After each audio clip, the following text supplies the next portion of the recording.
Aruvithura saint George college വജ്ര jubilee ആഘോഷത്തോടനുബന്ധിച്ച് politics വിഭാഗം സംഘടിപ്പിക്കുന്ന പ്രഭാഷണ പരമ്പരയിൽ പ്രമുഖ പരിസ്ഥിതി സംരക്ഷണ പ്രവർത്തകനും വാന്താനം KE കോളേജിലെ അധ്യാപകനുമായ ഡോക്ടർ വിനു ജെ ജോർജ് പ്രഭാഷണം നടത്തി. പാരിസ്ഥിതിക സംരക്ഷണത്തിലൂടെ മാത്രമേ മനുഷ്യന്റെ അതിജീവനം സാധ്യമാകുള്ളൂവെന്നും പ്രകൃതി ദുരന്തങ്ങൾ സംഭവിക്കുമ്പോൾ മാത്രം ഉണ്ടാവേണ്ട ചിന്തയല്ല പ്രകൃതി സംരക്ഷണമെന്നും അദ്ദേഹം പറഞ്ഞു.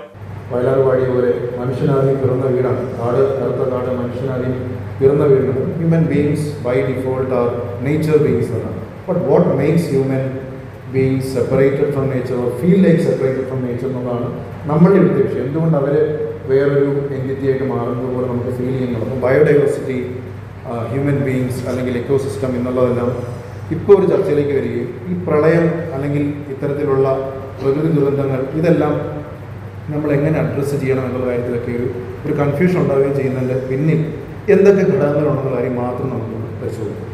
പ്രകൃതി, മനുഷ്യ സമന്വയം, ദുരന്തങ്ങളും സംരക്ഷണവും എന്ന വിഷയത്തിലായിരുന്നു പ്രഭാഷണം സംഘടിപ്പിച്ചത്. College professor father Biju Kunnakkattu അധ്യക്ഷത വഹിച്ചു. College vice principal doctor Jilu Annie John, politics വിഭാഗം മേധാവി ഡോക്ടർ തോമസ് മാത്യു, പൊളിറ്റിക്സ് വിഭാഗം അധ്യാപകൻ സിറിൽ സൈമൺ തുടങ്ങിയവർ സംസാരിച്ചു.